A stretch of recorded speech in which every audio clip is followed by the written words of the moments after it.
अस्सलाम वालेकुम वरहमतुल्लाहि वबरकातुहू। इत्तेहाद न्यूज़ में आप सभी का खैर मकदम है। एक समाज को लेकर क्या मानसिकता जहनियत बनाई जा रही है, और अगर मानसिकता बन चुकी है कहा जाए तो गलत ना होगा। आज एक और इसी तरह की खबर को लेकर आपके सामने आए, और आप ही को फैसला करना है कि कौन देश के हित में और कौन देश विरोधी है। अकलियती समाज को देश विरोधी कहना फैशन बन चुका है। कोई भी आए और अकलियती समाज को और खासकर मुसलमानों को लेकर जो चाहे बयानबाजी करे, इन्हें कोई रोकने वाला पूछने वाला भी नहीं है। कल तो योगी आदित्यनाथ ने ऐवान असेंबली में उर्दू जुबान को कटमुल्लों की जुबान कहा। खैर, इस तरह की बयानबाजी अब आम होती जा रही है, पर हकीकत क्या है इस पर न तो बात होती है और न ही इस पर कोई तबसरा करना चाहते हैं। खबरों को तभी सुर्खियां हासिल होती हैं जब किसी मुजरिम का नाम मुसलमान हो और मुसलमान का नाम सामने आता हो। लिहाजा अब ये ट्रेंड चल रहा है तो आवाम भी इसी के आदी होती जा रही है। एनआईए यानी राष्ट्रीय जांच एजेंसी ने 3 अफरादों को हिरासत में लिया है। इन्हें विशाखापट्टनम से गिरफ्तार किया है। इन पर इल्जाम है कि ये तीनों पाकिस्तानी खुफिया एजेंसी को इंडियन नेवी की जानकारी पहुंचा रहे थे, दे रहे थे। अब इन तीनों के नाम भी जानना जरूरी है। कईयों ने तो अपने जहन में मुसलमानों के नाम हो गया कह दिया होगा। इसमें के 2 मुलजिम कर्नाटक कारवार के हैं तो एक कोची केरला का है। गिरफ्तार किए गए लोगों की पहचान कर्नाटक के उत्तर कन्नड़ जिले के वेथन लक्ष्मण तांडेल है और अक्षय रवि नाइक, और केरला के कोच्चि से अभिलाष पीए के तौर पर इनकी पहचान हो चुकी है। ये तीनों मुलजिम सोशल मीडिया के जरिए पाकिस्तान खुफिया एजेंसी पीआईओ के राब्ते में थे। एनआईए के मुताबिक वे पैसे के बदले भारत के उन अहम ठिकानों की मालूमात, खास तौर पर कारवार नेवी अड्डे के और कोची नेवी अड्डे के बारे में इंतहाई अहम जानकारी साझा कर रहे थे।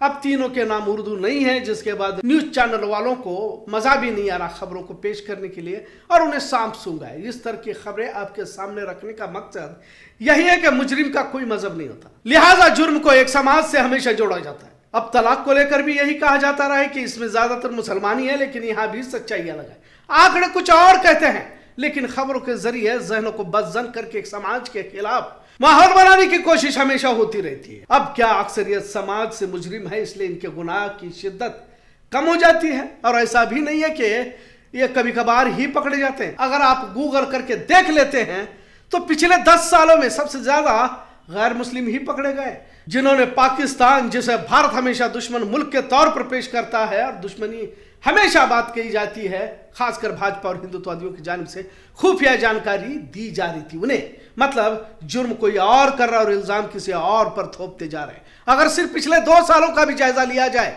तो तवील फहरिस्त हासिल हो सकती है। इसमें और भी दीगर नाम सामने आ रहे हैं। पाकिस्तानी शहरी मीर बलस खान के साथ मुजरिम आकाश सोलंकी के साथ जासूसी रैकेट में पकड़ा जा चुका है। मनमोहन सुरेंद्र पांड्या और अलवेन की भी पहचान हो चुकी है, जिन्हें फरार बताया गया है। लिहाजा अब हनी ट्रैप की कहानी बताई जा रही है। ये भी बड़ा अजीब मामला है कि जब कोई गैर मुस्लिम पकड़ा जाता है तो इसे हनी ट्रैप कहकर जुर्म को हल्का करने की कोशिश मीडिया की जानिब से की जाती है। मतलब मुजरिम तब तक खतरनाक नहीं हो सकता जब तक इसका नाम उर्दू ना हो। अगर कोई मुस्लिम इस तरह की कार्रवाई में मुलविस पाया जाता है तो मुल्क के लिए किस तरह मुसलमान खतरनाक हैं और किस तरह से यह समाज देश के विरोध में काम करता है कि प्रोग्राम्स वीडियो चलाए जाते हैं, डिबेट में मौलवी को और आरएसएस के लोगों को बुलाया जाता है, यानी एक तरह की जहनसाजी की जाती है। और अगर कहा जाए कि आज मीडिया मुल्क की एकता के लिए खतरा बनता जा रहा है, पूरे न्यूज चैनलों में सिवाय हिंदू मुस्लिम मंदिर मस्जिद के आपको कुछ भी नजर नहीं आएगा, और इसके जरिए से मुसलमानों को खलनायक की तरह पेश किया जाता है। अब तो ऊंचे ओहदे पर बैठे लोग भी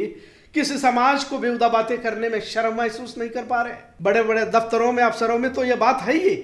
अब इसमें मोदी, योगी से लेकर अमित शाह और दिगर भाजपा के तमाम लीडर शरीक हैं। पाकिस्तान मुसलमान मंदिर मस्जिद लव जिहाद के बगैर न तो अपने धर्म की बात रख पाते और न ही किसी मुद्दे को अवाम के सामने पेश करने की हिम्मत इनके पास है। खैर, जो खबर हासिल हुई है उसे क्या कहा जाए, क्योंकि देश को बचाना है तो अवाम ही को फैसला करना पड़ेगा। 3 गैर मुस्लिमों को भारत की खुफिया जानकारी पाकिस्तान को देते हुए पकड़े जाने पर क्या किसी समाज को कटघरे में खड़ा करना चाहिए? क्योंकि इस पर बहस नहीं होती। अभी कुछ दिन पहले लाभ शंकर माहेश्वरी को गुजरात से गिरफ्तार किया गया। 4 फरवरी 2024 को सत्येंद्र सिवाल को यूपी एटीएस ने गिरफ्तार किया। अब सत्येंद्र सिविल भी कोई मामूली शख्स नहीं था। मॉस्को में भारत की इंडियन एम्बेसी के लिए काम करता था, पर मालूमात पाकिस्तान को दे रहा था। अभी कुछ महीने पहले गुजरात पोरबंदर से पंकज कोटिया को पाकिस्तानी खुफिया एजेंसी को जानकारी पहुंचाने के जुर्म में हिरासत में लिया गया। पंकज कोटिया इंडियन कोस्ट गार्ड में अपने खिदमात को अंजाम दे रहा था। खैर, इनमें एक अहम बात भी आपको बताना जरूरी समझूंगा। हमने ऊपर लाभशंकर माहेश्वरी का जो जिक्र किया है, अब ये पाकिस्तानी हिंदू है। इसने भारत की शहरियत के लिए अर्दाद पेश की थी, इसे शहरियत भी दे दी गई, लेकिन काम पाकिस्तान के लिए ही कर रहा था। अब जो लोग पाकिस्तान, बांग्लादेश और अफगानिस्तान से हिंदुओं को लाकर रखना चाहते हैं, जरूर सोचे कि अभी सिटीजन तरमीम बिल आया भी नहीं है, पर जितने भी पाकिस्तानी हिंदू भारत में रह रहे हैं, इनकी सही से तफ्तीश तो करे। अब और कितने लाभशंकर पाकिस्तान की मदद करके उन्हें लाभ पहुंचा रहे हैं, इसे देखना होगा। सही देश विरोधी कौन है, इस पर नजर रखने की बजाय अकलियती समाज के लोगों को कटघरे में खड़ा करने की मुहिम जो चलाई जा रही है, दरअसल कौन है असली देश विरोधी, इसकी भी सही से तफ्तीश हो। एक ज़हनियत से मुतासिर भक्त मंडली भारत में बड़े पैमाने पर पाई जाती है, पर हकीकत कुछ और है। अगर कोई भी मुसलमान है तो पाकिस्तान भेजो, पाकिस्तानी है।